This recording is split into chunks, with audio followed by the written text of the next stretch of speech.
This year, move the dirt and make an impact by signing up for Power Athlete Program to crush your goals. Join our tens of thousands of athletes around the globe already empowering their performance as power athletes. For less than $1 a day, get our world-class coaching delivered straight to the palm of your hand.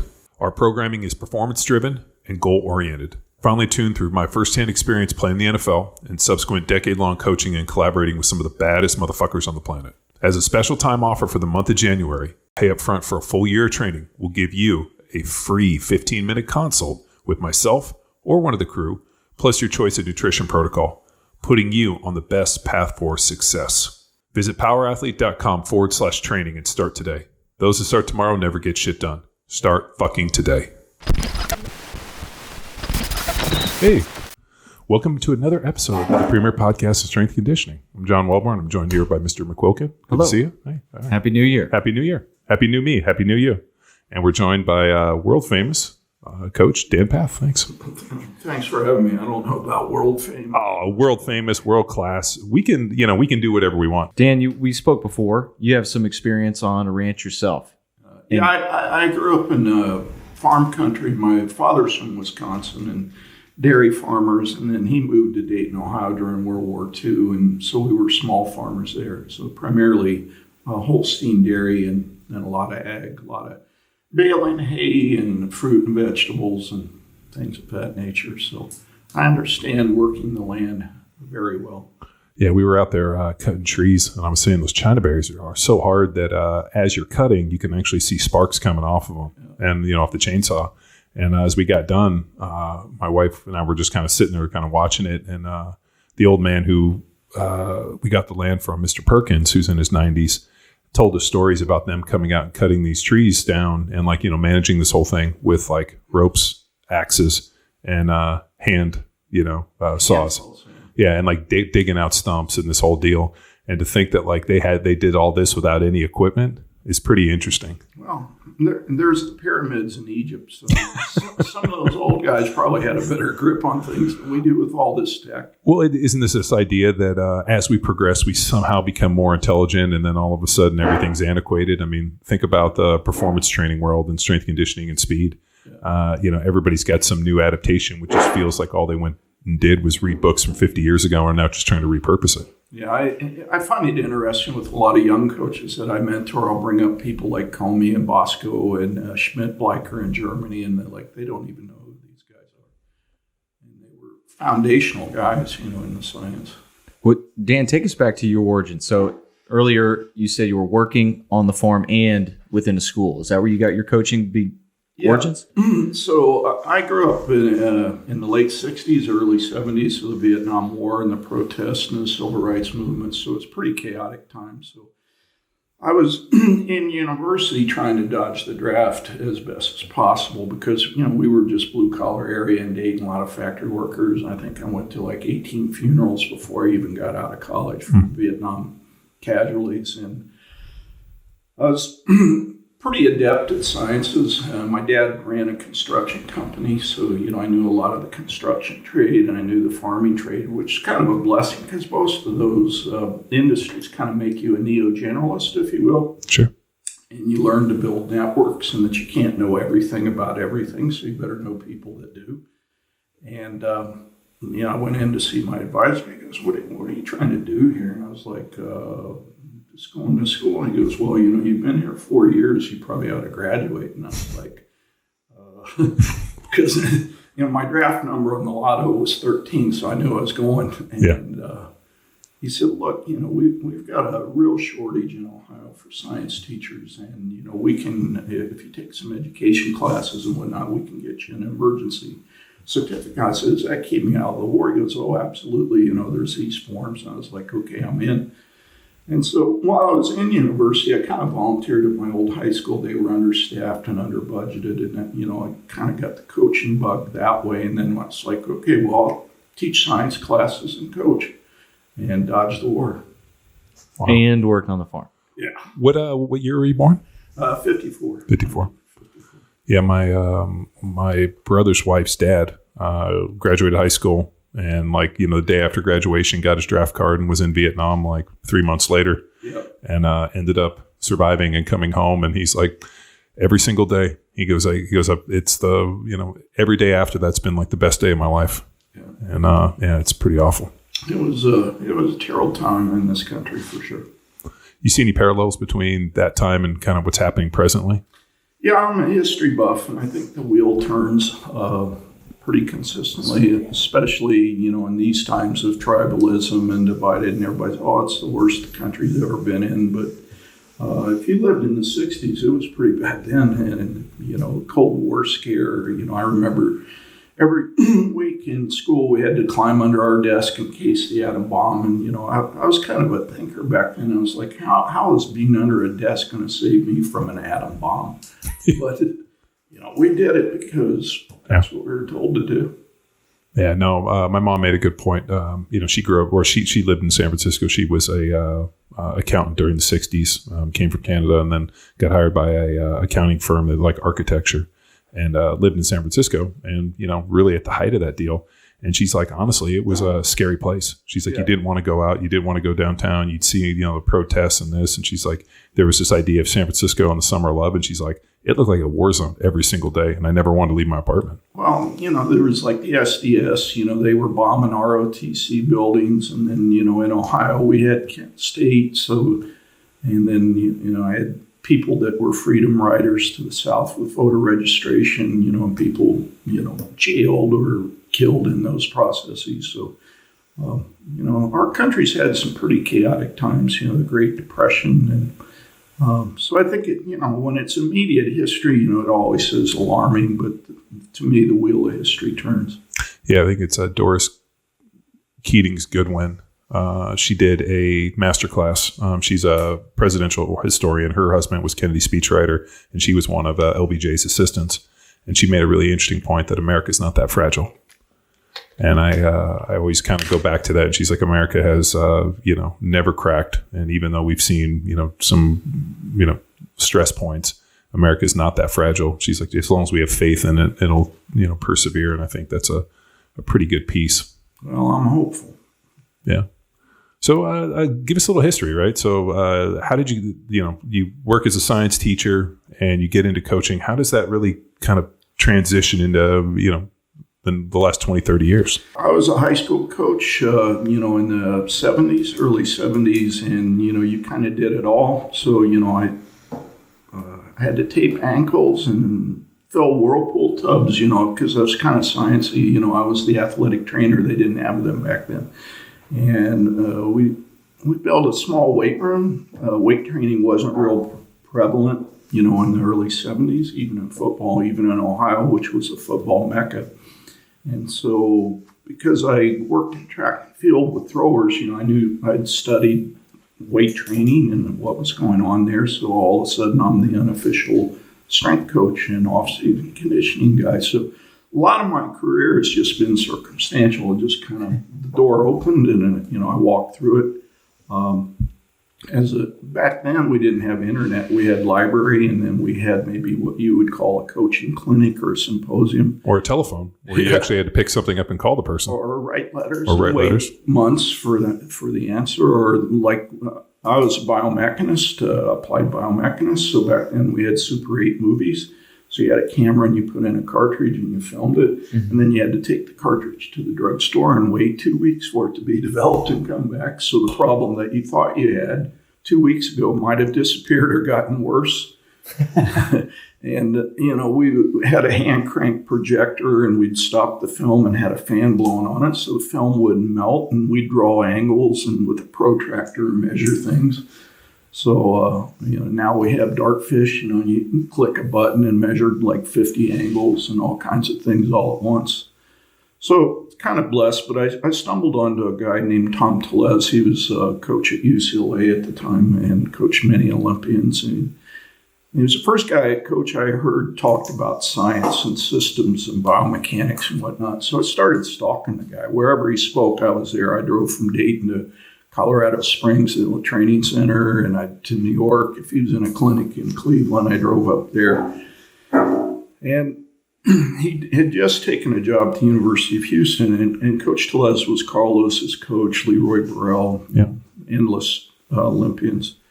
And I asked him, I said, hey, do you have any graduate assistantships or anything like that? He goes, no, we have no budget, a very small staff. I said, hey, if I come down and hang out, can I help? He goes, well, how are you going to support yourself? I said, well, I'm a classroom teacher. I can substitute teach or teach driver's ed. And wife works in accounting. We'll find a job. And he goes, well,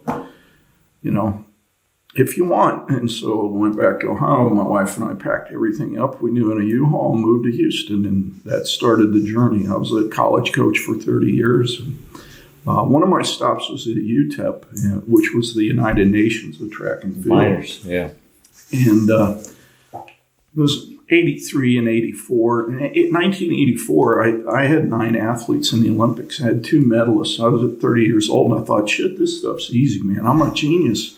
Little did I know. But a lot of international kids. So I started traveling to Europe and meeting their club coaches and seeing where they trained in the off season and developing networks there. And so that tripped me into like East German connections and networks in Russian and Eastern Bloc type stuff. And so I started collecting training programs and, filming workouts and things like that. So like I said, I was just really fortunate. Doors just kept opening at the right time. Pretty awesome. Yeah, Where from Houston did you step up? When was your first head coaching opportunity? All right. So from Houston, I was a GA for 2 years, and then I got a job at Wichita State in the middle of the wheat fields, and that didn't work out too well. Financially, some things fell apart. So Coach Tellez felt bad, and he got me the job at UTEP. And so I worked at UTEP 2 years, and then a friend of mine, Lauren Seagrave, had just moved to LSU, and he's like, hey, we need help in the field events, and that was my area, and we're going to be a combined program. LSU was one of the first combined men and women's programs. And, you did a great job. At UTEP, I was the head women's coach, but I was the assistant men's coach for field events. So I was a head coach at age 30. I had no idea what I was doing. I didn't know about budgeting or recruiting or equipment or travel or whatever. It was like baptism by fire. So I moved to LSU and spent 11 years there. And when we got there, the women had never even had an athlete make it to nationals. And by the end of 11 years, we'd won 17 national championships with men and women. So we kind of built that one from the ground up. And then from there, I went to the University of Texas for 8 years and then University of Florida for a couple. And then I got into private work because I got tired of fighting politics and bureaucracy in the NCAA level. Yeah, it almost feels like the NCAA is crumbling. It appears so. With this NIL and this transfer portal and whatnot, it's like chaos city out there right now. I think, I have so mixed feelings on it. The fact that these kids can enter these transfer portals, think about the coaching going out and recruiting. All of a sudden, you're 18 years old and so-and-so doesn't like me, which is always the reason you're not playing and doing well. It's because the coach doesn't like you. And now you have the ability to put yourself out in these transfer portals. And a bunch of the kids don't get picked up, which ends up making the coach even more unhappy with them. Yeah. Well, and the thing, too, also philosophically, for years, the NCAA, football, basketball, whatnot, it's kind of been on a developmental paradigm. You get this kid in as a freshman, and, you develop skills and abilities and biomotor factors and whatnot. And then their, senior year or fifth year senior in a red shirt, they reap the developmental process. But now the NCAA has gone to almost like an NFL or Major League Baseball or NBA. It's a management process. It's not development. So the teams that are going to do well are good at managing it. Triage, I call it triage coaching. Mm-hmm. And not necessarily developing. I mean, I remember when I went to the NFL, they told me one day, or when I first got there, if we got to develop you, you're not going to be here. You got to be able to show up and play on day one. Yeah. Yeah, it's NFL not for long. Yeah. Yeah, no, it's definitely not that case. The question I always had is like, where did, strength and conditioning, and more importantly, as we understand it with like weight training, really kind of enter into like the American market? Because the Russians, at least from what I've read over the years, had used it, but it really hadn't got into this idea of sport performance with strength training until, maybe in the 80s, even in the 90s. Well, if you study an Eastern Bloc sports science, training theory and whatnot, weight training for outside of Olympic lifting and the throws in track and field was an adjunct. So it was about wellness or injury prevention or whatnot, or it was very sport-specific weight training. It wasn't the global idea of weight training, that we have. But in track and field, from the throwing influence, it started leaching into sprinting and hurdling and combined events, and then it bled up into middle distance running. So it took a little while, even in the Eastern Bloc, for strength training to kind of morph into other sports and other disciplines of sports.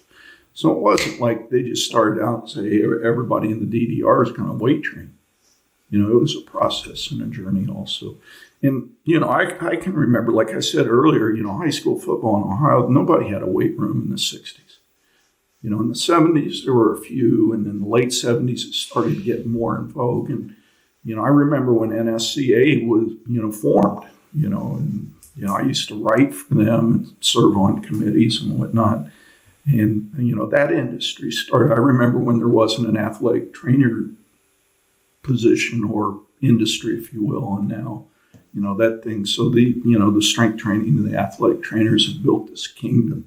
Mm-hmm. And, it's an evolutionary process, but I've always looked at weight training, whether it's NFL or the Winter Olympians or whatnot, as an adjunct. It shouldn't be a driver. That's my bias. That's my philosophy. It's like, if I do a SWOT analysis and I think certain types of weight training can improve those things, and can we nudge those things without negatively affecting the holistic activity, then, let's explore that. I think where we make mistakes is thinking that weight training's the get out of jail card. Like if you get stronger, you're going to be better at everything you do. And I don't think that's true. Not for everybody. Yeah. No, I once asked, I can't remember who it was, but it was, God, it'll come to me in a second. But basically, I was curious how strength training really was first introduced in the NFL. And actually, there was some powerlifting meet in Pittsburgh that a couple Pittsburgh Steelers went to, and ended up meeting up with these powerlifters. And there was an interesting, I think it might have come from Mike Webster's son. And there was just a kind of an interesting deal where there was a kind of a crossbreeding, and all of a sudden these football players, whether it was the drugs or whatever, saw what these guys were doing and started using a little bit more what these guys were up to. Yeah, I think there was a guy named Roy in the West Coast San Diego Chargers back in the day. He was kind of the godfather of weight training in the NFL. If my history, kind of old, I forget some of those stories. Well, there was an idea that if you lifted weights, it was going to make you inflexible, it was going to make you slow and injury prone, and there was an idea that people shouldn't do it. Well, and then we went the other way. It's like everybody needs to get bigger, stronger and supposedly faster. Well, they got bigger and stronger, but they didn't necessarily get faster. But Dan, on that note, it was Alvin Roy. Yes. Yeah. Very good. Yeah, I remember years ago, my rookie year in the NFL, I ruptured my patellar tendon, and I was having a hell of a time. They stitched it back together, and I couldn't bend my knee. I couldn't generate any force. I was having a ton of problems. And so I had hooked up with a guy named Mauro De Pasquale, and Mauro had done all my nutrition, and he was hooking me up with supplements. And I remember I called Mauro, and I'm like, hey, I'm having a hell of a time. Is there somebody you can introduce me to? So he introduced me to Charles Paulquin. That didn't go very well, just for whatever reason. All he wanted to do was ask me all the drugs I wasn't taking. Mm-hmm. And then he turned me on to Charlie Francis. Mm-hmm. And so I called Charlie on the phone, and I remember having a really interesting conversation with him, where he talked about, we were talking about percentages, and he was talking about hey, how do you get stronger? What are the percentages? And I was like, I don't know, 85, 80%, 75, somewhere in there. He's like, yeah, perfect. That's where majority of strength is built. But unfortunately, if you run in that zone, you get slower. And he talked about the idea of running faster than 92%. And, we kind of got into this no man's land. And his interesting point was if speed and strength were built in the same way, you get faster by running in the same percentages in which you got strong. Yeah. And he's like, the only way you get fast is by running fast. And, repeated submaximal efforts don't increase speed. And it was the first time I'd actually heard anybody put that together. And at that point, Charlie was super influential on me. I think I think one of the problems with that is people will probably have a little bit too narrow of a bandwidth, like on ceilings and basements, whether it's volume or the distance run or the intensity that's applied there. And so, there's plenty of examples of sprinters that have probably never run above 92% in a training session, and they're world class and they're on the podium. So where is that bandwidth and how wide is it? Is probably a better way to look at it. Or everybody's an individual. Not everybody's going to be able to meet in the same way. Yeah, like I've coached 2 guys under 10 seconds, and neither one of them lifted. One was allergic to the weight room, and the other one was scared to death of the weight room, but they ran fast. So if the weight room, but we've kind of matured into this idea that somehow the weight room is the vehicle for everybody. Mm-hmm. And I think it's a mistake. I think the weight room has value, but my question with young coaches or athletes on a return to play project or whatever is the why. Well, why do you want to do this lift? Why do you want to do this lift with these sets and reps and this density pattern through the week? What's your evidence or what's your intuition saying that this is going to do for you? And, whys have a lot of layers. And I tell guys, if you can't give me a couple layers of why we're going to use this item, this exercise, this apparatus, then we probably need to have further dialogue. Makes sense. Obviously you've crafted a philosophy over these years. Can you give us a little bit idea of that philosophy and more importantly, like your approach? Is it based upon the individual and analysis or? Well, I think there's, when I was a young coach, what I did is I started collecting training systems. So, at the time I was a big jumps coach. So who was jumping really well then? And that was the East Germans, the Russians, the Cubans, some guys on the West Coast, and a few Caribbean guys. So I just collected all of how do they train in the off season, early season, and during the season. And this before computers or spreadsheets or anything. And I just taped them all up on the walls. And this before markers even, so I had colored pencils. And I said, what are the common denominators? So all jumpers do acceleration work. All jumpers do some kind of speed training. All jumpers do plyometric training. All jumpers do something in the weight room. So I knew those were essentials. It was safe to prescribe those things and explore and research those things because they were common denominators.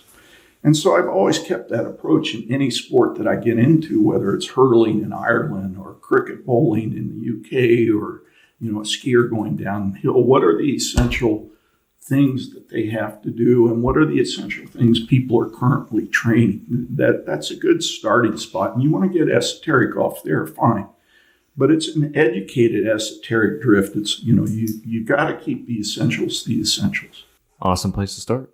Now, when did you take on, you were a mentee and learning from individuals. When did you start to take on mentors? We mentioned a mutual pal, Trey Z at University of Texas. Was he your first, or was there many before that you learned lessons from?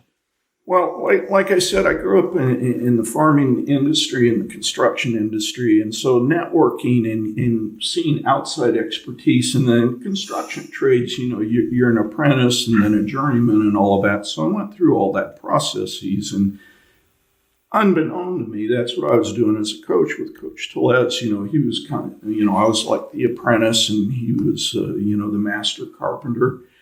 And I've always built layers in networks and diversity of networks, not just like in sport, like I have people in cancer or radiology or management or military special forces. So I draw networks and expertise from them. So I'm a product of mentorship, and I'm still being mentored by a lot of really smart people. I've always had this idea that there are no secrets. Like, when I see a guy advertise, we got the secret sauce, I'm like, whoa. Are there really any secrets in physical culture? I think everything, the Chinese, or go back to the Greeks, we're talking about kettlebells. Well, the Greeks were using kettlebell-like stuff back, before antiquity. So I've always had an open door policy, and, people show up and watch and dialogue and whatnot. And, I guess that kind of was my first foray into mentorship. I believe in auditing. I think people should come in and look at what you're doing and question what you're doing and monitor, kind of do a SWOT analysis. So when people visited, it was kind of an unofficial audit. I'd say, what were the questions? What, is there a pattern to these questions? What are they curious about? What did I have to explain several times before they got it? Well, obviously, I'm not presenting it right if I got to explain it 10 times before they go, aha. Mm-hmm. So it was kind of, like I said, doors just open and you kind of get this drift, and more people started showing up and asking questions. And then, I started helping some football guys with combine training for their 40. And the next thing I know, I got NFL guys showing up, on return to play problems with injuries, because in track we deal with injuries and we have to at a really high level. And so somehow I just got into return to play work with a lot of different sports, but it wasn't by design. It was the same thing in sprinting. Like I had no desire to be a sprint coach. I found it kind of boring, really, as a chess game. But I had a few jumpers that ended up sprinting on the relay, and then they ended up sprinting really fast in open events. And then next thing I know, I got like 8,000 sprinters showing up asking for help. So most of my stuff's kind of accidental, kind of like Clouseau, the bumbling detective. Just like, oh, here's some evidence, let's go. Well, I mean, it's you make a good point. I think everybody, and I do this all the time, when somebody all of a sudden is, selling sport performance training in the weight room, and, they have this secret system, or they're doing this and this. Like, I'm always curious, like, okay, what are these people doing? And it just looks like some adaptation of what has been done for years in the past. Well, interesting thing. So I taught in Sweden for about 8 summers. I coached a lot of Swedish athletes and had a really good connection with a guy named Bjorn Blomberg in Falun at a sport high school there. And he was Estonian by birth. And so Fred Kudu, the famous Russian decathlon coach, was Estonian, and they were good friends. And Bjorn had been able to study in Leipzig in the DDR and in Kiev at the Soviet Sport Institute. And his library was for miles and all of this. And I'd build out these med ball circuits. I was a big proponent of med ball back before they became something, just because of, research in the olden times, like Swedish gymnastics back in the 1900s. So I thought, I'd really created some pretty cool med ball circuits that were pretty unique, the order of the exercise and the sets and reps and all of this. And then Bjorn had these old movies of Swedish gymnastics training in the 1920s, and there's my med ball circuit being used almost to a T, like the type of exercise, the weight of the ball. You're like, these guys are pretty smart. Yeah. And then I 1 year at LSU, we had an outbreak of adductor injuries or whatnot. So my son was like 4, and I'd put him on the floor and have him do different things and tell me where he's feeling it, because it's unvarnished. And so I developed these plank series. People do plank exercises. I thought I'd really develop this cool plank thing. And that summer, as in Sweden, going through the library, going through Fred Kudu's circuit training for his decathletes, there's my plank series, and it's copyrighted 1952. Yeah. So then I had to go back all my lectures and papers and, give credit, because, I thought I'd invented something, should have been out there for decades. So it's probably like a lot of knowledge. I mean, we were joking about the pyramids earlier, and this is kind of a funny anecdote, but I was asked to speak at the Institute of Human Machine Cognition, which is a DARPA-funded research group. There's a guy named Ken Ford that asked me to come in and talk. He was interested in like sarcopenia and training older athletes, so he brought me in to do a couple lectures. And I asked him. We were sitting at dinner, and I asked him a question of because he was a NASA advisor, like, how come we can't go back to the moon? And he made an interesting point. He goes, well, we don't have that technology anymore. And I asked him, like, well, we had it at one point. What do you mean? What happened? He's like, well, when we went to the moon, they were actually doing real life calculations and drafting, and they had these mathematicians and rocket scientists that were drawing these projections and trajectories, and they were figuring this thing out in real time on paper, calculators and abacus and whatever else. And he goes, and then all of a sudden we kind of got away from it, and then they transitioned everything over to computers. and they put all that stuff in boxes and sent it to the Smithsonian. Everybody got old, and all of a sudden they brought in new people. And the technology to go back to the moon was locked in those boxes with those people that were no longer working there anymore. And the people that were, using the computers now didn't have that foundational knowledge to be able to do all this. And so all of a sudden you go 20, 30 years, and now all of a sudden the people that went to the moon are no longer there. They've passed on, they're dead, and that stuff's just collecting dust. And all of a sudden technology disappears, and we don't have that tech. And he goes, look at the pyramids. He goes, if you look at, and we went through this deal, he goes, they had the pinnacle piece with Giza, and then all of a sudden years later they tried to build other pyramids, and none of them were successful. How did they lose that technology? And he goes, all of a sudden, you have people talking about aliens, and how did they lose it? He goes, we lost the technology to go to the moon just because we transitioned from pen and paper to computers. Yeah. And so now we're back to reinventing the wheel. Yeah. And he goes, and that's what happens in history. We figure it out, and then it goes away, and then we got to refigure it out. Well, I think there's people are attracted to bells and whistles, shiny and new and innovative, and, they don't value wisdom. And wisdom's hard to measure. It's hard to define sometimes, but a big part of wisdom is experience, time at the coalface. And, a lot of these modern aerospace engineers really haven't spent much time at the coalface, to be honest. Yeah. Well, it's like forging. I mean, I weld and fabricate in that, and, watching guys that do this all the day can, look at the metal, feel the heat, hear the sound, and know exactly what the temperature is.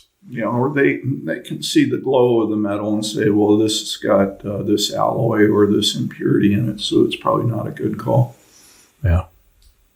So with your philosophy and your approach, like, who do you like to coach? You said that coaching sprinters wasn't fun. Football players, athletes. I'm just curious, like, I mean, every sport's a chess game to me, and there's levels of chess. So, each puzzle's interesting. I should say, they're boring or it wasn't exciting. I mean, there are periods, you set a world record or win a gold medal. It's exciting, obviously, but the process, it's a lot, if I'm coaching a decathlete that's got to master 10 events and be good on the day once a year, that's a little different puzzle than a sprinter that gets 20 races a year and, gets several rounds in the Olympics before they have to hit their crescendo. So it's, it's kind of apples and oranges comparison.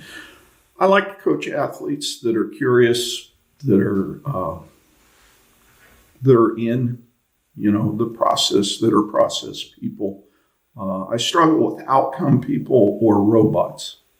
Like I generally encourage those people to find another provider because I'm not very good at coaching robotic people or, those types. So you appreciate the athletes that ask you why? Yeah. Okay. Because I've played for a lot of coaches that get real frustrated when I ask why we do this. Well, a lot of coaches like to be robot controllers, I think that limits your toolbox, so to speak, if you got a robot and you got a director. Yeah. What kind of questions do you ask to find out if an athlete is a why person or a robot very quickly? Well, I always do kind of an induction interview, and I'm like, what are you curious about? What are you passionate about? How do you approach this problem? I'm giving some case study type things. I said, okay, if you have a hamstring injury, what's your thought process? Do you blame the coach? Do you blame the weather? Do you look at yourself? If you look at yourself, what do you look at? What was the instigator of the problem? When you had a good race, what do you think went well in that process? And when you had a bad race, what do you think went poorly in the process? So you kind of ask questions and you listen really well so that you can ask better questions and add on. But, generally I can sit with someone in 15, 30 minutes and figure out, if they're curious and open-minded and, in love with process thinking. Sure, hitting the recruiting trail helped accelerate that process. Especially, you told us one story when you were going up to the Dakotas, hunt down an athlete. Yeah, that's my cold weather PR. It was, I think it was minus 28 with 40, 50 mile an hour winds, so the wind chill was minus 88. I'd love to tell you I was a great recruiter, but I wasn't. It's probably the part of college coaching that I didn't enjoy. I love to have athletes on campus for a visit and their family and to talk shop and go to dinner, break bread, and talk about life and sport. that was fine. But like calling people every week, how's your dog? How's your sister? How's Coach Blow doing? Yeah. That was a grind, and getting on airplanes all the time. Like in track, we're seldom off. You got cross country in the fall, and you got indoor and then outdoor. And then if you're coaching post-collegiate, you're in Europe all summer. So, I'm a million miler on 3 airlines. All I've ever done in my life is live in airports and hotels. So the recruiting side of things was probably one of the reasons I got out of college coaching. Is just, well, I mean, kissing a bunch of kids' asses to come to your school. And now you're in a situation where they have transfer portals where they get there. And I was laughing at like all these kids they were kind of went through, and they were like talking about, why these kids were transferring. Every one of them was like, my coach doesn't like me. And I was like, man, as an 18-year-old kid, like, I don't know if you have the ability to make that decision. And the fact that these kids can pull the ripcord, sometimes you just got to stay in the situation and fight it out. Yeah, but, there's the other side of the coin, too. How do these coaches develop relationships with athletes? Do these, it's human nature to want to feel respected or observed, or that people know I'm here. I grew up in the 60s with Woody Hayes in Ohio when there weren't recruiting limits, and they'd have like 300 guys out. They just signed guys so other schools couldn't sign them. Sure. And I had a friend that played 4 years at Ohio State, and he never once talked to Woody Hayes. 4 years. There's always the other side of the street on some of these things too. Yeah, I mean, you look at Urban Meyer. Look at that whole thing going down. I mean, can you imagine signing and playing with that guy? I mean, what's cool in the NFL is a lot of stuff gets leaked that you don't necessarily see in college. And him going in and belittling assistants and people just outing him, I thought it was great. Like when I saw all the information coming out Kicking about the kicker? Kicking the kicker, or basically, bringing in his assistant coaches and calling them all losers. When he hired those guys, I'm the only winner in this room. Wait a minute, you brought us here. You hired us. You wrote our contracts. So, I mean, bringing in your own resume to show like... Well, let's be honest. In the pro leagues, one of the mechanisms they fail in is a process called vetting. I think they do a shit poor job of vetting, coaches, staff members, players, or whatnot. Like, if a Fortune 500 company vetted like the NFL did and their team, they'd be out of business. Yeah, I agree with you. And what's wild is if you go, having gone through the process, the problem is that the people that are vetting you are like the least intelligent people in the room. I mean, I'm sitting down with these scouts, and like, I remember, I graduated from Berkeley in 4 years and was working on my master's in my fifth. And, my backup plan was if I didn't get a chance to go to the NFL, I was planning to go to law school. And they, hey, if this doesn't work out for you, what are you going to do? And I was like, well, I applied for this scholarship to go to law school. Why, and like seeing these guys' heads explode, like wanting like, well, I have nothing else. This is all I want in my life. And the idea that, I might potentially have some other avenues was like upsetting to them. It was a red flag. It's like, this guy's an independent thinker. He's not a team guy. He won't buckle to the discipline. Yeah. Well, you gave that advice to some of Dave Spitz's athletes. So Dave Spitz, who's a buddy of ours up in Northern California, he was coaching a bunch of college kids for the combine when they still had a combine a couple of years ago. So he hit me up and said, hey, can you come up and work with these guys? I said, I'd love to work with these guys. So I went up and put them through a whole bunch of stuff. And I was like, hey, I'm going to show you how to prepare for the world's best fashion show. I'm going to show you all the little things that the pro coaches don't think you know. I'm going to tell you exactly what to say. And I want you to put on the best fashion show possible. And from like technique and things, I even sat them down. I'm like, this is what they're going to ask you. This is what they want to hear. And it was like, if this doesn't work out, what are you going to do? I have nothing else. My life depends around this. I have no plan, and I just tried to prep them. And every one of those kids did pretty well because of it, I hope. Yeah. I was not prepped. I think I went in there having this idea that I was trying to prove to them that I was smart, intelligent, and, somewhat of a free thinker, because I was. And trying to put my best foot forward, not realizing that they just want a bunch of mindless drones who are, so happy for the table scraps that fucking fall off the table from the NFL. Yeah. 2 NFL starters right now, offensive line from that class, which is pretty cool. Yeah. And both of those kids could play, and I don't think they got drafted. You are correct, but now here they are on 2 playoff teams. Yeah, these kids we went and worked with, I told them, I was like, I would tell you if these kids couldn't play, they can play. Yeah. I mean, that was one thing as an NFL player, like especially offensive line, kids would come out or guys would come out, and I could tell you within a few snaps whether or not this guy was a player or not. And every one of those kids, and they didn't get drafted, and I was like, those kids can play, so I don't know what to tell you on the draft. Well, I think some of the better O-line coaches in the league, they probably have a different vetting system, than other teams. And, there's some teams you just see them turn out linemen year after year after year. And it's a small handful, but, I think those coaches have two things. I think they vet well, and they're good teachers. Yeah. No, I mean, the one thing that was interesting for me, so when I came in as a rookie, I remember I started at right tackle as a rookie, and I remember watching all this film, and the guys I'm watching are all like 6'8", 360-pound black dudes.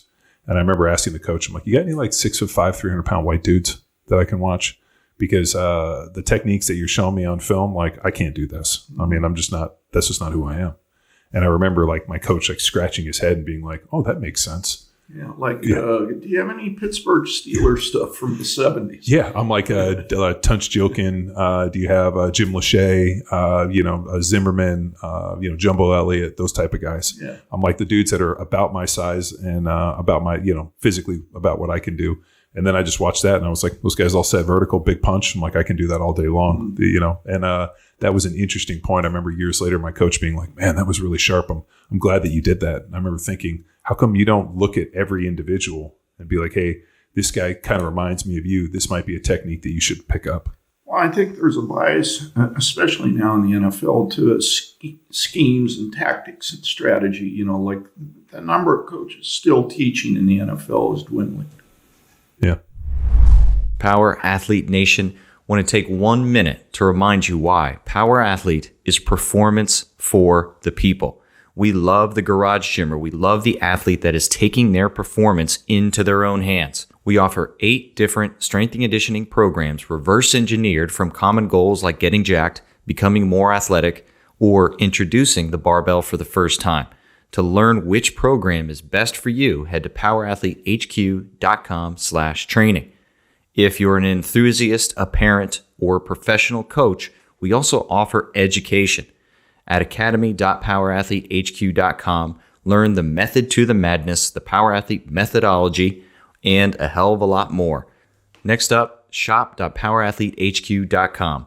Hoodies, tees, sweats, shorts, you name it, we got it, including posters. You put this up in your garage gym, you're staring at it underneath the bar, I guarantee that you're going to add 10% to your next rep max.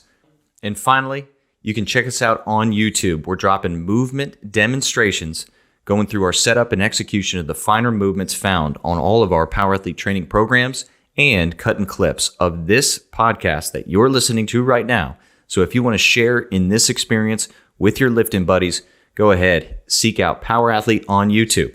And now, back to the premier podcast in strength and conditioning. Yeah, it's all statisticians and strategists. I did watch a fun HBO where they had Bill Belichick and Nick Saban just kind of cutting it up and filming that, and they spoke to their upbringing, and it reminded me of you talking about your old coaching days in the film process, where they had to literally cut strips of film and plug it together, and that was so valuable for them too as coaches. And that now it's just almost too easy that you don't get to really organize your binder and have the specific clips to pull up in the specific scenarios and times that their mentors needed. So they were both joking that it's too easy for coaches now in the film room. And when we went and visited the Cal Bears, like their film room, it was like freaking one of the giant newsrooms set up, and how easy and cool that was. So when I was in college, our film room was like 1/10 the size of this room. It was a closet, and there was this poor dude. I think we met him there. And, I think so. Yeah. He was the same film guy, except now he was literally like a graduate assistant, like 20 years old in this closet. And what they would do is they had a tape, and then they had a master tape, and he had like a TV, and they would watch, and they would write down times, and then he could like cut, and then somehow like transfer it onto this other master tape. And he had to physically go through and do it. So actually what happened is that dude became like the smartest dude on the field, like in the entire deal, because he watched film on everybody and had to do the cut-ups. So they would bring him in to talk about tendencies and this. And it was like, I was like, man, how's this guy picking this up? Because he's stuck in a room 18 hours a day watching cut-up films. and then would have to make it. And he had a whole list. It was like, okay, 1304, 1307. He would go through and then make all the cut-ups, and then they would film it and give it to us. And then we would like check him out and had to give him back the tapes. And it was like, well, it circles back to the Enigma era. So there was a guy in the Enigma project in World War II named Chapman, and he kind of gets credit for traffic pattern recognition. So they're stealing all these signals, and he's going like, hey, all the submarine signals are coming out of these two places, and the aircraft stuff's coming out of this place. So he was kind of the first guy to do pattern recognition, if you will, on a grand scale. And I think that's what these guys did. And, I was referring to earlier about biomechanics. Like when I talk to biomechanists now, they don't understand some of the key essentials because everything's automated. So when they get stumped, they don't know how to go back and reverse engineer and find the virus because they don't know the essentials. So I played for Dick Vermeil, and Dick had a guy that went with him everywhere, and he was a statistician. And so he would literally crunch every play, every game of every NFL game, and basically built this stat sheet. And then he would come in and he would present to us. He'd be like, teams that are down by one touchdown at home that have one turnover have a 75% chance of winning. I mean, to the point where like he would fill us with all these things. And I thought it was cool. The only problem is if all of a sudden one of those situations happened and when it wasn't in our favor, dudes would totally throw in the towel, be like, oh, statistically, we're never going to win this thing. And like, it was like, if you give up, if you, there's a deal called, giveaways, takeaways in the NFL, plus or minus. If you're negative, like you give the ball away more than you take it on the road, you're like, 90% chance of losing. So all of a sudden we like give up a fumble and the other team doesn't have any and we're down, on the road. And guys, I honestly know people were throwing in the towel on that to the point where I was like, stop bringing that fucking dude in. I'm like, you know what? Just like, why don't we change the statistics and start lying to people and start pumping them up? Yeah. And being, I mean, like I was like, I think that's what Sean Payton has done this year because Taysom Hill, I watched the game where he threw 4 interceptions. And they still came up on top. That statistically should never happen. If you throw 4 interceptions, your chance of like the NFL history, and this dude didn't do it just on like 1 year. It was like historical over the last 30 years in the NFL. And he would come in with these statistics. If you throw 4 interceptions on the road, you statistically have like 0 chance of ever winning that game. So Sean Payton's the greatest coach of all time? I don't like him at all. I am such not a Sean Payton fan. Maybe he understands the black swan. Yeah, he's the guy. He's the one. Well, yeah, throw everybody else under the bus. That's the Sean Payton way. I mean, has technology helped? In terms of like sport performance and what you do? I think it can, but it's a little bit like our talk about strength training. Is like, does technology, do the metrics, do the numbers co-opt the process? And they should inform the process, not drive the process. And so, early days of GPS, I remember reading some stories about Messi, the soccer player in Spain, and the GPS guys were having a heart attack. They're like, he doesn't run very far or very often or very fast. No, because he knows the game. Yeah. Yeah, he has vision. He's always in the right place. Yeah. So, in the NFL, GPS data has given us some averages and it's measuring some things. And that information can be useful if there's gross violations. But, an accelerometer on your helmet or your shoe would give us a lot more information about forces and change in direction forces and moments. So you could have a running back doing red zone work, and his GPS data would say he didn't run very fast or very far. But if you look at the accelerometer and all the cuts he made and, the pirouettes and, the forces on blocking or what have you, he had a hell of a workout. But the GPS would say the guy hardly trained. Years ago, I was approached by an Aussie Rules football team that was having a hell of a problem with injuries. And they kept sending me all this data. I mean, these guys were running 5K during 10Ks during games. And then they were trying to match that in training. And, all their strength training was all like 3 sets of 8, 3 sets of 10, 3 sets of 12, all this kind of classic bodybuilding. And then they wondered why they had a ton of injuries. And I remember being like, you guys do no top end work and ended up kind of just basically reversing and being like, okay, this is what you're doing over here. Let's do something, singles, doubles, and triples, compound movements, pull heavy, do some short sprints, and then let you guys get all the conditioning on the field in the game instead of trying to like match it everything. Well, and all of a sudden injuries, pummeled and went down from like, 30% down to like 3%, and they thought everything was magic. Well, I think there's a lot of what I call viruses from science that get into sports science. And one of them is the energy system myth.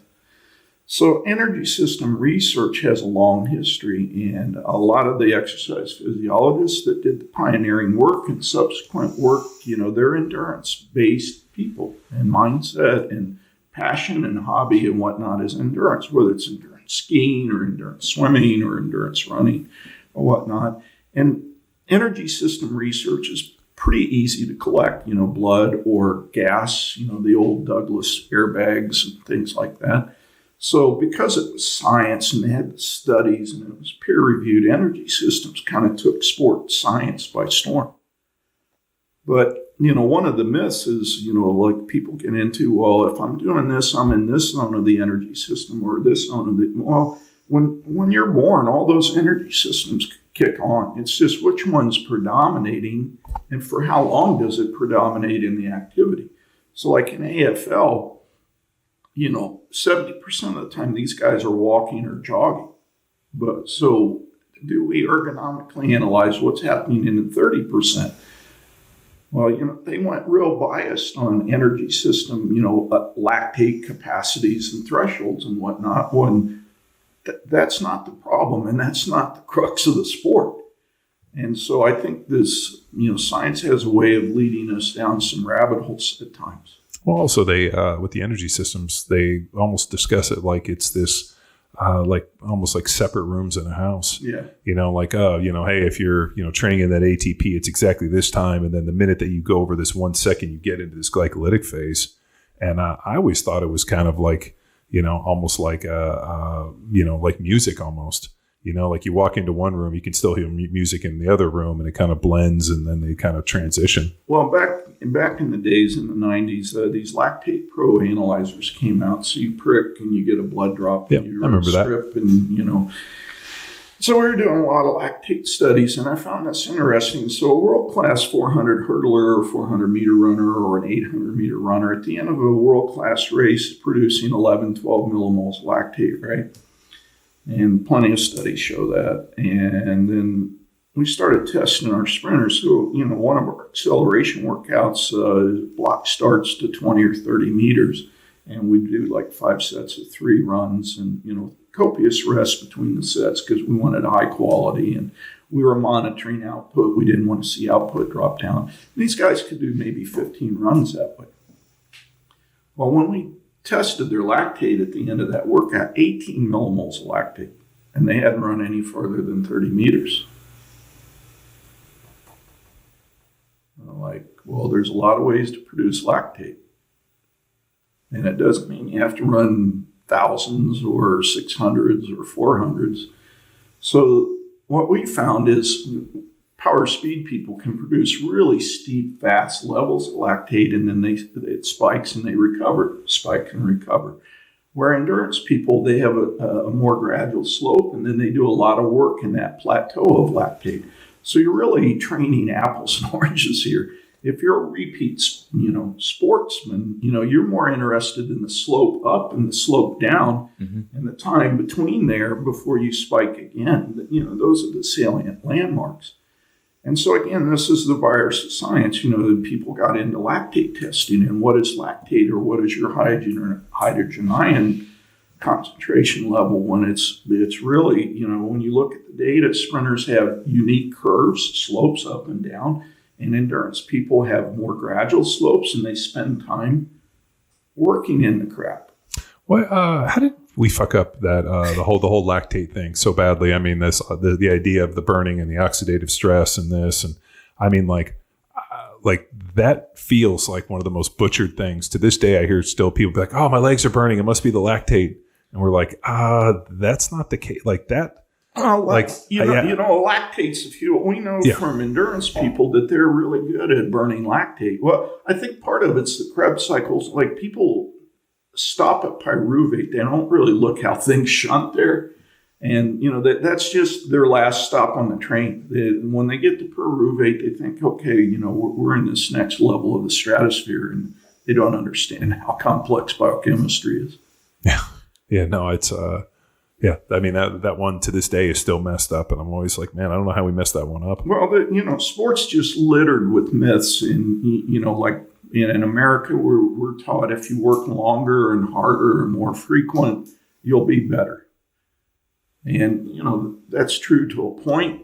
But, at some point in your career, that becomes, a double-edged sword and it kills you. So that's a great segue. I mean, dispelling myths. I'm sure you've encountered them for decades. What are some of those major myths? And more importantly, are these myths universal, or are they just kind of specific to countries and regions? And, I think there's layers. I think there's global myths, and then there's geographic myths, and then there's sports-specific myths. So you referred to the AFL guys doing, 1,000-meter repeats and stuff like that. That's a myth that's going to make you a better AFL player.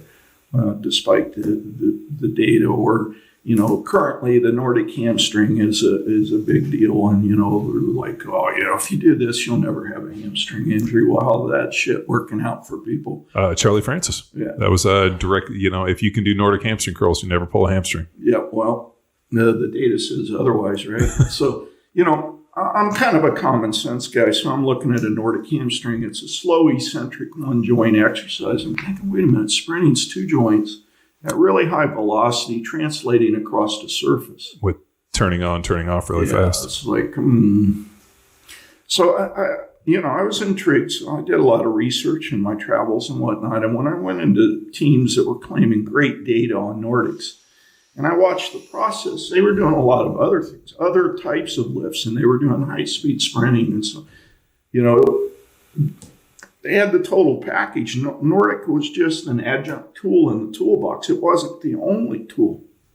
And I think that's the problem with scientific studies. If you delineate a lot of variables to make the study practical, you may be eliminating variables that were probably drivers of the process. Yeah. So what are else, the other big myth is, and I always wonder if this was purposely done, the idea of like what the Russians were doing. Yeah. Like there was like a big thing where like everything that was coming out of Russia, this is what the Russians doing. And I always wonder if it was a disinformation campaign. Well, a lot of it was, but, even if you go into Yes' stuff, and he was pretty straightforward where the study came from and what the population was. A lot of these were done on physical culture students, average students, or whatnot. I remember a study, drop jumps, 3-meter drop jumps were the best. But we had a problem, our population of 50 athletes dropped to like 10 athletes within because they were rupturing patellar tendons and quadriceps tendons. So, there was a lot of misinformation or misapplied. Like people are big on Bondarchuk type stuff. Just to tell you, when I played football, and then the off season, I had this dream I was going to be a 110 hurdler. And so all of a sudden, obviously, in high school. And they were like, hey, I don't know if you're ever really going to be that competitive, but if you throw the shot and the disc for us, we'll let you train with the sprinters. And I was like, done. So I still got to do the training. And I remember when all of a sudden all that depth jump stuff came out, and they stacked 2 picnic tables. Oh, jeez. And we were supposed to jump off them and land in like this good like idea of like basically landing and then be able to jump back. And I remember like one picnic table was like, oh, all right, we can do this. And then on like the third picnic table, people are jumping and just crashing to the ground and not able to do it. And I'm like, this is bad. And I think it was Derek Woodsky was the other one that was like, oh yeah, I totally fucked myself up doing that. I'm like, I don't know where that came from, but that was a big one. It was the 3 meters. Yeah. So, there a lot of this stuff is the application. So like Bondarchuk stuff, very elite athletes at the end of their career or the peak of their career, and people would take that data, that philosophy, or that mindset or that process and think, well, this is universal. I can do it with high school kids or developing kids or females or whatnot, and when it's very specific to the snapshot that he took at that period of time with the athletes that he encountered. So it's kind of like a blood test. A blood test will tell you what your blood looks like that moment. Yeah. And you take that same blood test 8 hours later, and you're going to get probably some different markers. Yeah. So I think that's another problem in science is we'll take a snapshot and think that it's universal or it's applicable across the board. Well, the amount of people that follow our programs, I get hit up with people constantly with blood work. And they're always like, hey, can I send you my blood work for analysis? I'm like, yeah, I mean, you can, but the idea, if you send me one, I don't know what I'm looking at. Like there's a reason I get my blood work done twice a year by the same dude for the last 20 years. So I can see what historical data looks like and we can see trends over time. Yeah, we know like with female endurance runners, that a lot of them battle thyroid disorder or thyroid dysfunction. And, the big dance is T3, T4, TSH, and free. And how they dance over time, like if you don't get twice a month for about 6 months, you don't see the dance, you don't see the pattern. A one-off snapshot, you might catch them on a good day or a bad day and overreact. Is that from the lactate? No, that we use a saliva assay for thyroid, testing. Does a thyroid dysfunction come from the adrenals or? I think adrenal primarily, and probably some reds. In a lot of women, they underfuel or fuel improperly. And there's probably a lot of dietary imbalances that triggers the stress in the adrenals. Definitely, we'll see elevated cortisol, catecholamines, prostaglandins, most of the kind of overtraining markers in these people. The one thing that I've noticed within the last 20 years, which is night and day difference, is women eating high protein diets, which I think has been by far the most beneficial thing that at least I've seen with our athletes. Trying to find a woman that ate a high protein diet 20 years ago, or it didn't exist. Well, I mean, sadly, another myth, back in the early days with marathoners and all that, they came out with some carbo loading things, and then carbs just took over, and it's still prevalent. If you're on a college track team or cross country team and you do the meal the day before, everybody wants to go Italian and eat bread and pasta, tons of carbs, and they didn't read the small print in the studies. Like if you're not 3 hours into something, that store probably isn't going to be readily available. Yeah, no, I mean just the difference I've seen in like the female physiques in terms of girls lifting weights. It's been dramatically different with just the adjunct of the addition of a high protein diet. Yeah, another thing we fight on the fueling front is the stigma that fats are bad, and people don't really understand the complexity and the layers of fats and how they're essential and how that plays into the scheme. So a low protein, low fat, high carb diet is not the best one for performance. Probably wouldn't be my first choice. But yet, I mean, it's that was what was a smoothie. I mean, it blows my mind. Well, I got to have low fat yogurt, and I'm like, well, why then? Yeah, because. Okay, all right. So, what are some other myths that you've encountered? I mean, we've talked about female athletes, with the Russians and that. I'm just thinking like the the amount of myths that have really just taken hold within the fitness and within the training realm. Well, I actually did a series for our Altus group, like 15 of the top myths, that are occurring like in track and field or power sports. And so like one of them is, that sprinters land on their toes and they stay on their toes. And we got to develop joint stiffness and whatnot to do that. And no world-class sprinter lands on their toes. They land on the back of the ball of the foot. Yeah, the midfoot. And then as they come on to mid-stance, the heel sinks. It has to sink for the talus and calcaneus to glide and the tib fib proximal to expand. So the heel sinks, and in most sprinters, the heel actually touches the ground. And then they roll off the forefoot. So there's this myth that you land on your toes of the ball of foot and you stay there. That's not what happens. And so we got kids doing drills and exercises and sprint drills and repeated runs trying to land on their toes and stay on their toes. And we got people doing plyometrics, trying to land on the forefoot.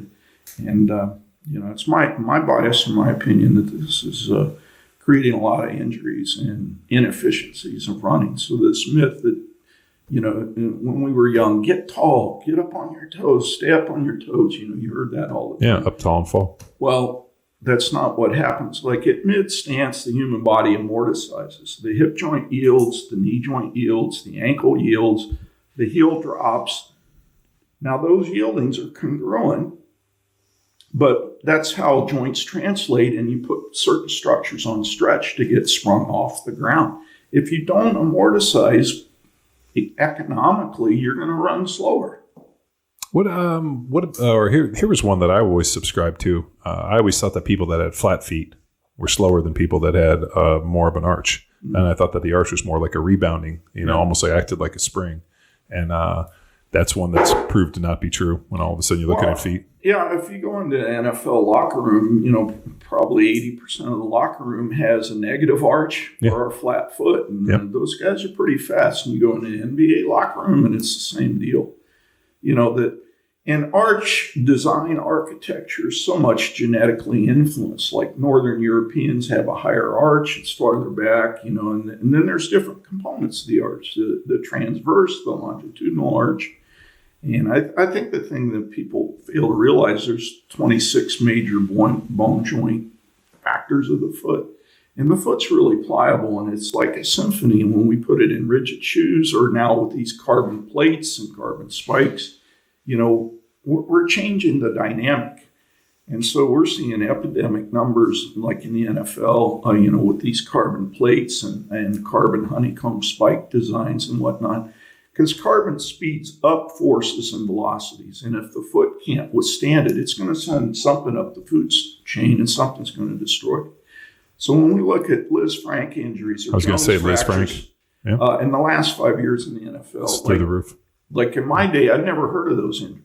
Maybe that was radiology or people underreporting or whatnot. But we're seeing in track and field with these super shoes, like you can't believe the types and the numbers and the severity of injuries we're seeing. Yeah. No, I remember, I was in college the first time I heard about a Liz Frank. And, and then the history. That was Napoleon's doctor, and those guys would. I did not know that. Yeah. So it's named after Napoleon's doctor. So what happened was these guys would injure their foot. Like there's I think it's a ligament in the middle of the foot, and it would tear, and then they were basically useless. So they would amputate the foot. And then Liz Frank was Napoleon's doctor and figured out that if you casted the foot in such a way, it could give it a chance to heal.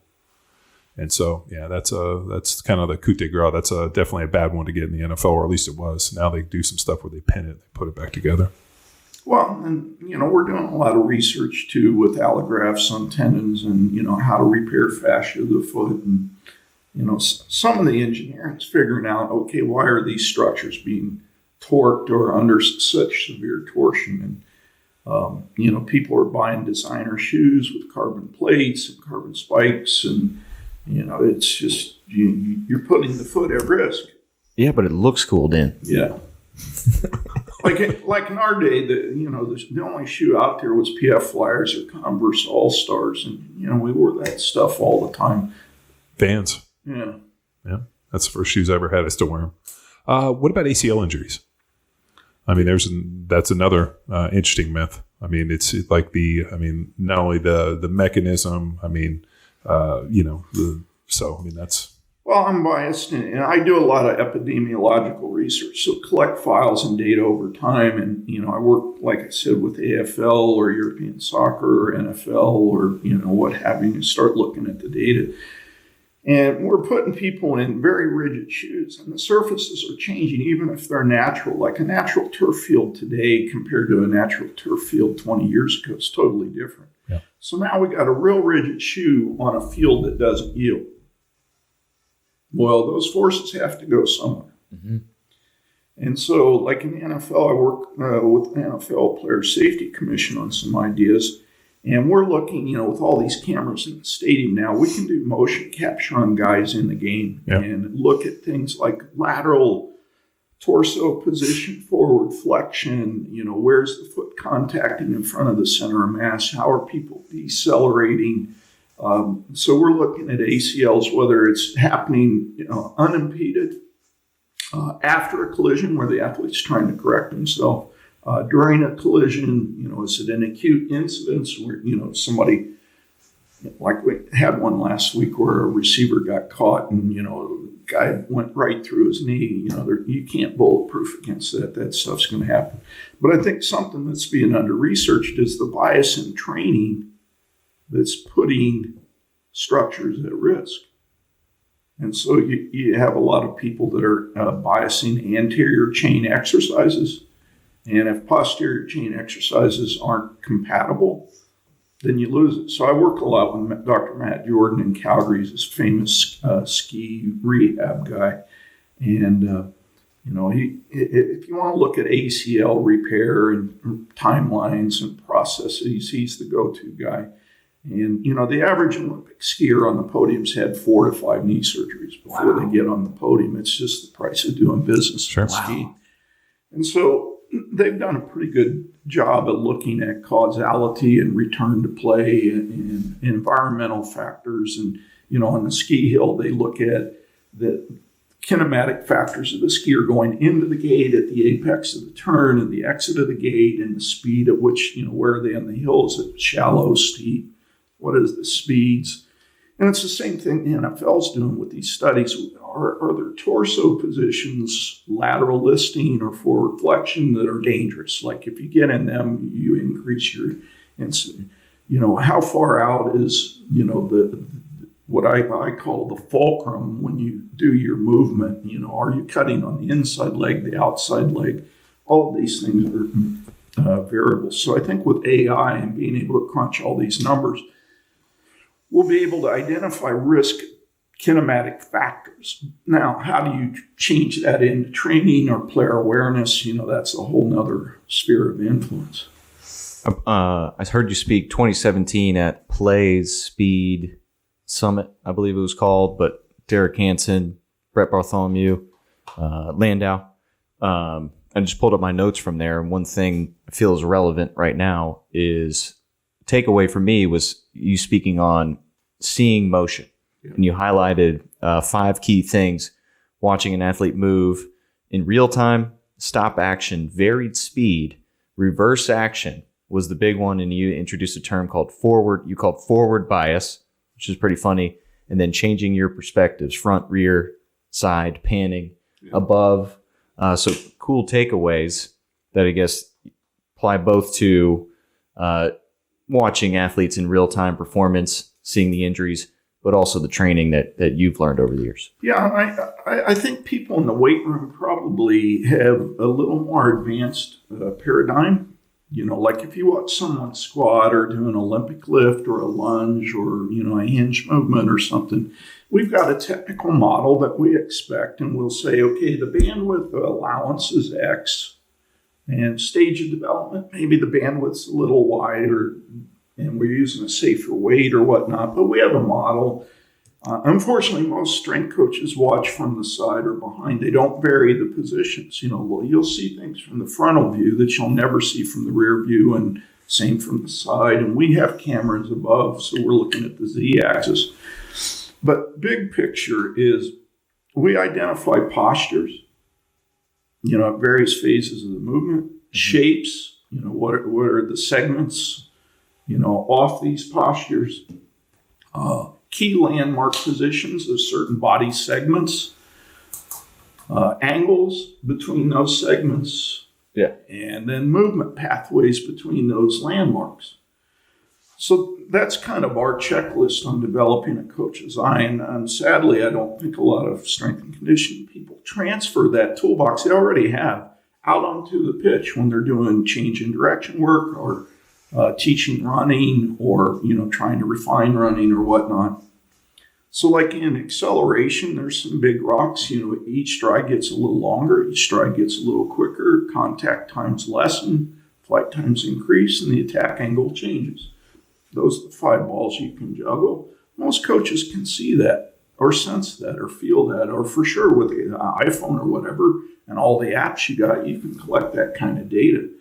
But I don't see a lot of people doing that. And, you get into the tribalism, all the coach's eye, they can't see this, they can't see that. Well, I think you can see posture, shapes, key landmark positions, and where the segments are. If someone's squatting, you can describe, well, their torso's leaning X degrees, and their butt's here, and their knees are here, and their ankle did this, and their foot axis is X.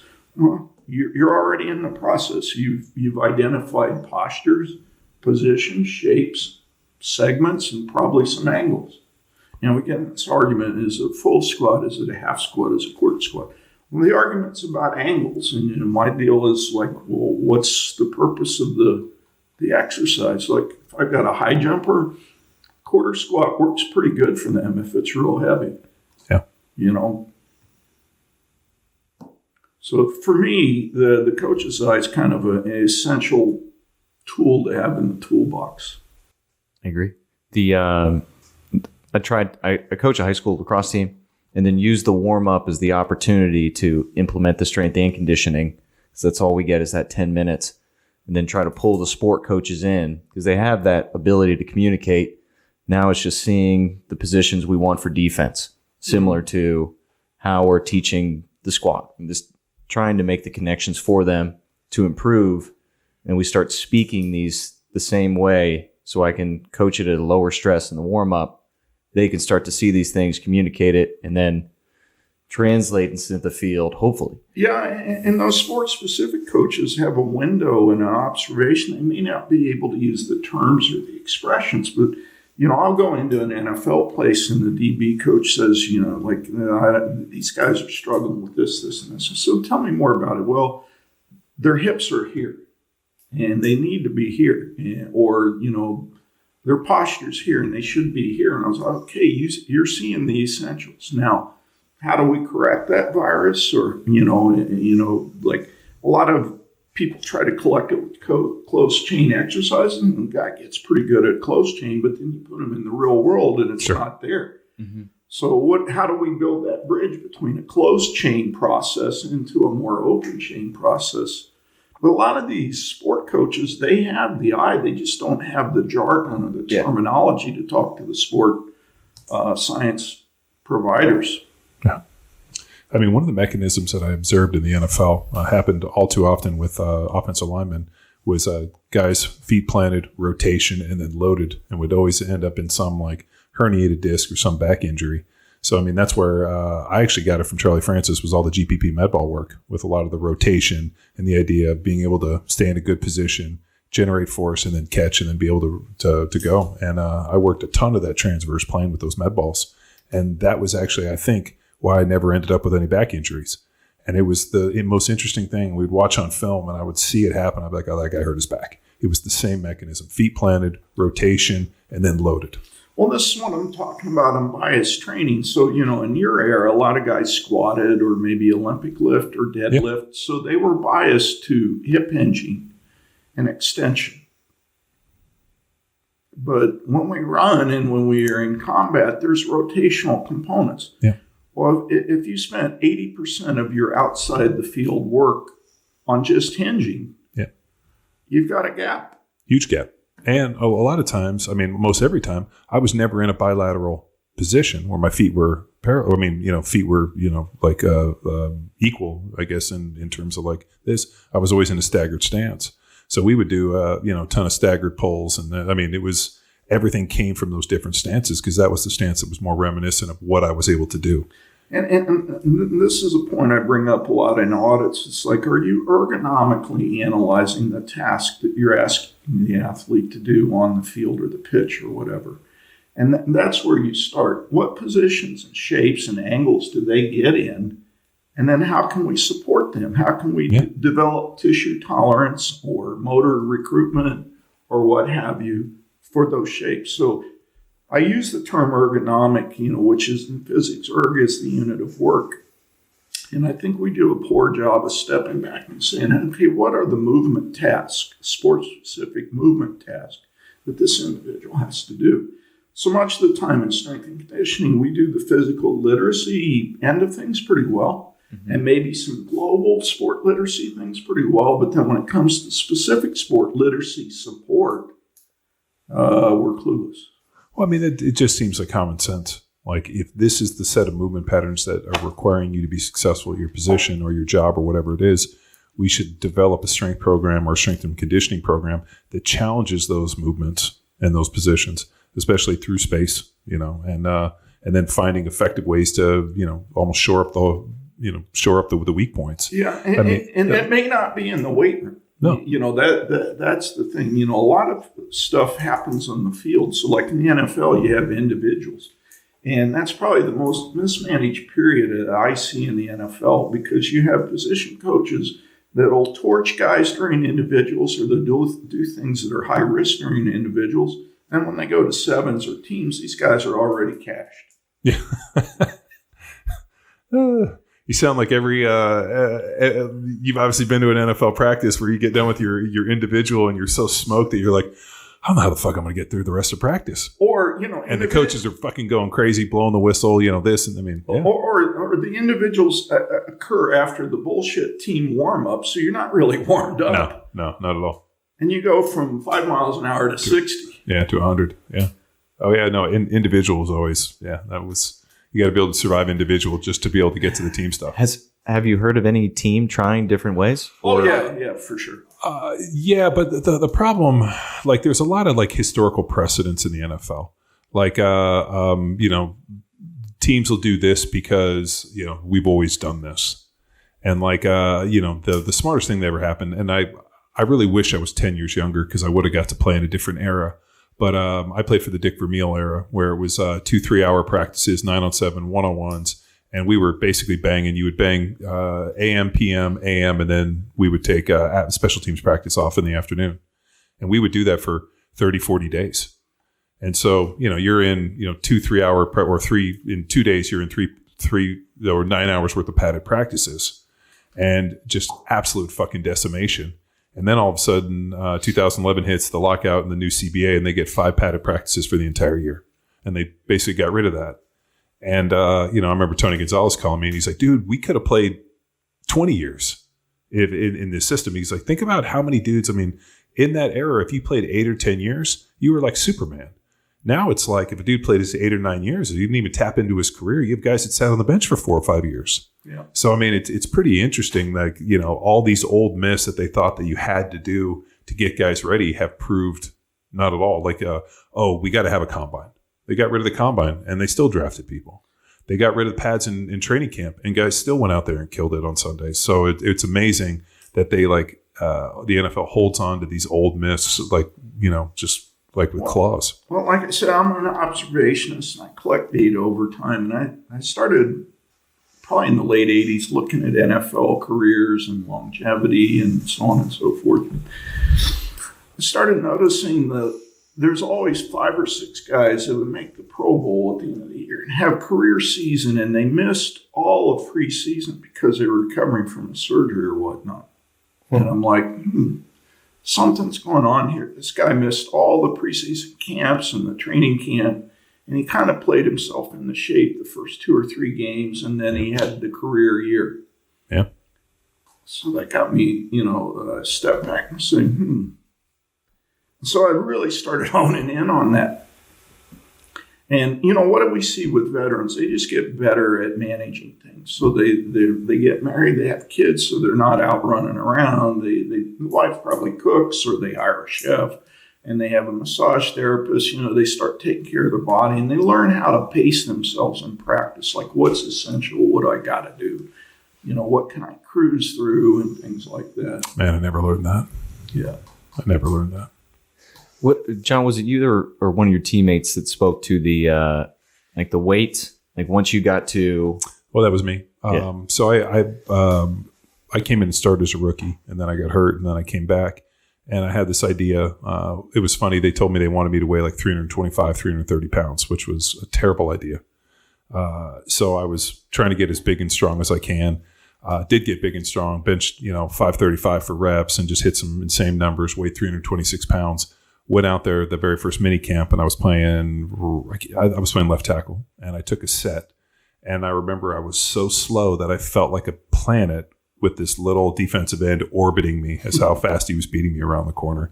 And I had this like instant epiphany where like those movies like the Bruce Willis before he like hits detonates the bomb in Armageddon, how his whole life flashes before his eyes. I saw my entire career flash before my eyes and realized that I was going to fucking get cut if I didn't make a drastic change. I walked off the field for that after the mini camp and went home and lost 25 pounds like that.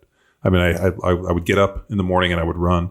I would go lift some weights, and then I would go and I would like basically run at night, and ate like a chicken salad, and lost like 20 pounds in like 6 weeks, just because I knew. And I came back and ended up being better than ever. But it was, I really feel that if I had taken the advice of my coaches and the people that were supposed to be mentoring me, I would have not have had any fucking career. And they were like, I mean, dude, I had no business weighing 325 pounds. At the end of the day, the NFL is based on speed. And at 305, I was dramatically faster and strong and better than I was, and came in and started it. And they were even like, oh shit, we really made a mistake. I'm like, yeah, good thing I didn't listen to you fucking assholes.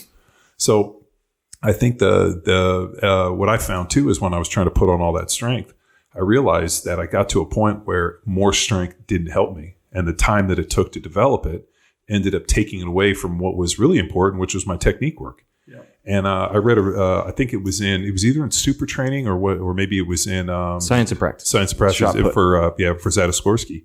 I read about they did a study with shot putters, and they figured out about a 200 kilo bench was ideal, and the amount of time and effort that it took for them to get up to 220, 240 kilos took away from the speed, and they actually decreased their ability to throw the shot. Or the injury rate went through the roof. Yeah. So I ended up kind of figuring out like a set of metrics for myself that I knew I was ready to go back and play. One of them was 10 pull-ups with 90 pounds between my waist. I would squat, I think it was 5 sets of 5 at 495 and 5 sets of 5 at 405 bench, and I could do that in sub 20 minutes. So I would just go back and forth, hit 5 there, here, there, and I would go back. And if I could do those 5 sets of 5 on both of those at 405 and 495 in sub 20 minutes, and I think I even did it in sub 15 at one point. And I had all these kind of like little things that I knew I was ready, and it didn't help me necessarily to go past those. Yep.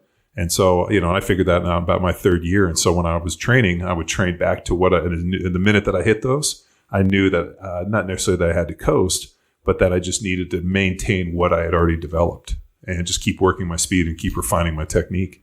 Well, and that brings up the topic called microdosing. So once you get to a certain level, what do you need to maintain? Yeah. So where we're blind in the science is what I call refractory curves, comes from cardiac rehab research. So, plenty of studies say, well, if you don't lift for 8 weeks, you lose this much strength on this exercise or so on and so forth. Okay, that may be true. But how many sessions does it take for you to get back to that level? That's under-researched.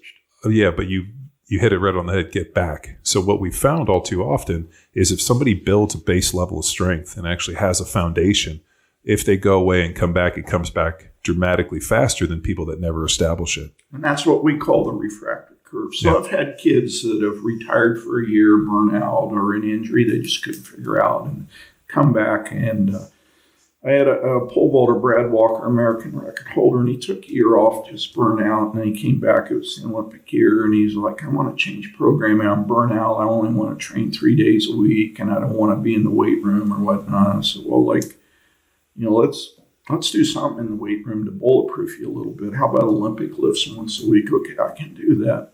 Well, the third session back, he did like 160K, and that was close to his PR. And he hadn't lifted in 18 months. Yeah. Still got a case study of one, but. Yeah. Well, I always love these studies when they're like, we only did it for 2 weeks on 2 people. Now this is going to drive all the science. Yeah. What about, you mentioned playing into shape. Yeah. How about conditioning tests in the team coach realm? Yeah. Like I know NFL still does conditioning tests. Well, when you consult, what's your feedback in that respect? Well, is it a necessary evil? No, that's kind of like the test that you put out to kind of catch idiots. That's like the hooker test in the hotel. So they would always like when what test is this? Oh, so you know what I'm talking about. Yeah. So when you walk into when NFL teams go on the road, there's always hookers at the bar, and the guys have been basically arrested or they've got into trouble because the hooker's in the bar. And so our chief of security at the Eagles was always like, those hookers there for an intelligence test to catch the idiots. So if you're going to the bar at the NFL, when you're on the road and you show up and go to the hotel, if you're over there trying to pull the hookers in the bar, you're not a very smart dude. So we got to get rid of those guys. So that's the basic, the sprint test is the same thing. Yeah. right? Did you do the work? Even though everybody, passes the sprint test, the first day in pads, you're like, just like you are in the first game when you're dying. And then, then all of a sudden one year we had a bye, I think around the 7th or 8th week, and they decided to redo the conditioning test. And like 60% of the team didn't pass, but yet everybody was in game shape, which completely destroyed any validity for conditioning tests. Yeah. So don't get busted by the hookers in the bar. To be honest, I haven't seen very many valid conditioning tests. Is there any you like? I mean, is there one like the beep test? I remember thinking what else? I mean, we always ran half gassers. 16 half gassers was like our test. I think you can get a snapshot of like global ability or fitness or whatnot with some of those tests. So like the beep test in soccer all over the world is kind of standard, and some of the shuttle tests and whatnot. But then there's a lot of bullshit tests like the AFL. Still, a lot of teams use 6x1K tests. Oh, that sounds awful. Yeah. The 300-yard shuttles was pretty nasty. I don't mind that. Yeah, that was terrible. Well, I circle back to ergonomics. So, social media, I follow a lot of people and I see fall workouts and, world-class high jumpers still posting crazy stuff like, oh, man, great workout today. I'm crushed 10 300s. And I'm thinking, okay, this guy's a high jumper. He runs 10 steps. He jumps 10 times in a meet. Why is he doing 10 300s? I don't know. I have no idea. Yeah. He's doing his own program. No, this is epidemic. If you go on social media, I'll guarantee you, world-class jumpers, you'll see that workout a lot. Well, isn't there something like I constantly feel like social media is there's a lot of virtue signaling.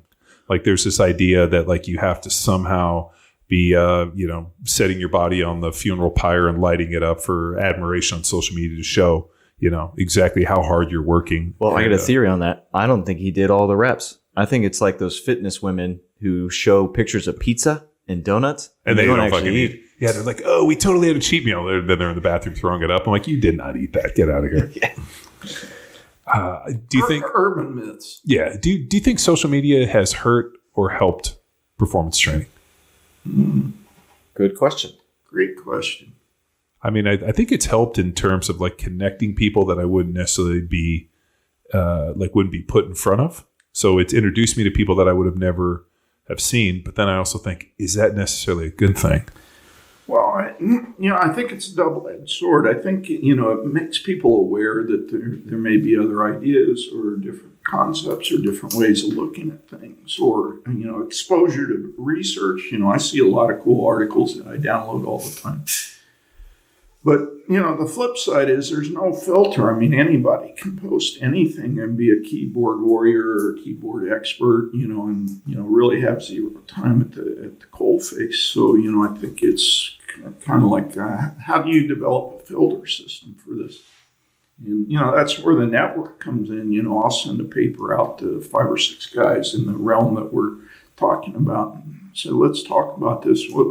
What do you like about the study where there are holes in it, doesn't have application, and, have educated debate about it. But unfortunately, in modern times, people just grab a research paper and go, wow, this guy's an esteemed scholar, so it must be true, and it must be applicable to my sport. And, the guy works with cross-country skiers in Norway, and, some basketball coach saw this paper and said, yeah, that's the answer. Yeah. Do you think, I'm sure you're, I don't know, I kind of go back and forth on this with, obviously the world's best athletes have a certain genetic propensity towards it. Is genetics 80% and 20%, or do you believe that somebody can train into something? It's a tough question. I mean, there's plenty of studies. We work with a group called Athleticism in Nova Scotia, and they look at a lot of these chromosomes and markers and alleles and epigenetics and so on and so forth. And there's numerous evidence of people that lack the key alleles for sprinting that made Olympic finals. And you'd say, well, maybe they're outliers. Well, the number's a little bit bigger, so there is the nurture part of things too. I've had some people that I would call, quote, genetically gifted beyond description, and they never made it because, they couldn't handle the process. So I think it's kind of a juggling act between genetics and nurture. And, I am kind of biased, if my son's 5'10", 180, and he wants to be an NFL lineman, I got to break the bad news to him that probably not going to happen. Yeah, no, I've had to tell people that all the time. They're like, hey, what are the chances? I'm like, you got any uncle hiding in the background that's like 6'10"? Well, I'll get a call. Girl went to a Division III school and she hurdled 13.8 in their, conference meet, and I want to go to the Olympics. I'm like, you're 22 running 13.8, probably not going to happen even with a genius coach. But, if you want to go on, maybe you can get to 13.5 or, if the planets align 13.3 and make the Olympic trials, but you're probably not going to make the Olympics. Yeah. I guess any successful stories you've been a part of transferring sports, meaning a track go to football or a football come to track and have success? Yeah, I've had a few guys, like I worked with a guy, Reggie Jones, Kansas City's receiver. He was a world-class triple jumper, long jumper, made the world champs, and didn't play football at LSU, but he played high school football at a high level. He's recruited, but he some injuries in high school. He thought track was a better way, and then when he got done with track, tried to make it on the circuit and was starving because track doesn't pay. We got him a tryout, and he made the Chiefs, and I think he lasted 10 years there. Wow. I've had quite a few track guys do Winter Olympics to pay the rent, so they've had a lot of success in bobsleigh, for example. But a lot of these sports, the skill level and knowledge of the game is just so high, it's hard to transfer. Once you get to a certain level, like if you're a world-class shot putter, discus thrower, and then you think, well, I'll try the NFL, like, the knowledge of the game, the speed of the game, the complexity of the game, you can't make up 10 years of not being in the game. And it's also like the violence IQ. Like it's really hard to take somebody that's not used to that. And I always think with like the throwers and that, especially those guys, like they come into it, they're just not used to that level of violence and like that, like the repeated efforts and just trying to fucking murder people for every day. Yeah, Nick Hardwick was a high school wrestler, then walked on to Purdue, and then 10 years Phillip Rivers center at the Chargers. So I guess he had that through wrestling, but not necessarily football. Well, I mean, but he was also severely undersized, so he was a pretty good. Did he play football in high school? No, that's right. And then he went on and walked on, but he was little, or he wasn't little, but he was undersized. I forget his college position. He was like 200 and some pounds, and then now he's back down to it. He's like 135. Yeah, his challenge was keeping all that weight on to play center. Well, I mean, I always figured it was easier to keep muscle than put on a bunch of fat. I never felt like putting on copious amounts of fat didn't help me in any way. Yeah. Just made me feel slow and fat. Old Louisiana high school coach said fat doesn't fly, and that always kind of stuck with me. Yeah. Oh, that's good. Well, I mean, they the tail of the tape. I mean, they'll do body fat percentages in in the Olympics for sprinters, and the guy who's usually the leanest dude, the guy that carries the most amount of muscle, tends to win most often. Yeah, but then you go to Major League Baseball, and that goes out the window. Well, it's because baseball's not a real sport. It's organized grab ass, and it's 100% skill based. We used to train some baseball guys, and I'm like, these are by far the weirdest athletes. So, yeah, a friend of mine works with the Diamondbacks, and he was doing a lecture, and he had a picture up of like four guys, the Dominican Republic AAA ball players. They were ripped, diesel, and all this, but they hadn't made the majors. And then the next slide was like five guys at the local bar, and they were all stars. Yeah. And he goes, his question was, which guys are having the most success in baseball? And, a lot of people don't understand baseball picked the AAA guys, and they're like, no, these bar guys are the ones that are all stars. Yeah. No, I mean, it's, that's the now, skill. there's the some skill great athletes in baseball. But I mean, just the skill acquisition and the ability to play and do. I mean, those guys' knowledge in the game is so high. you can take really good athletes and put them in the NFL, but I don't think in baseball that works very well. No, they have to play. No, they come in the 7th, 8th, and 9th inning just to steal, run the bases. That's it. Yeah.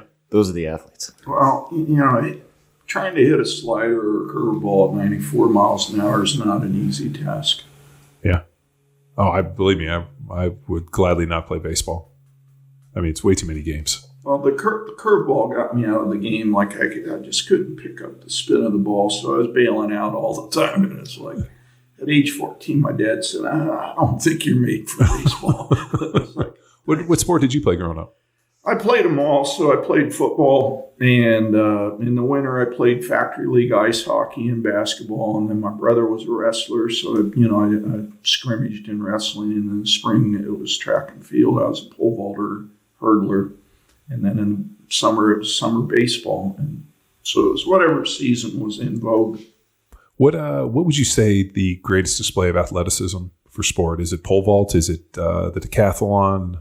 I mean, if you could, to me, I think pole vaulting is by far the greatest form of athleticism. You have to sprint as fast as you can with this flexible pole, put it in a dime, lean back, and then let it shoot you over the top of something like and then you have to work your body through space to not die.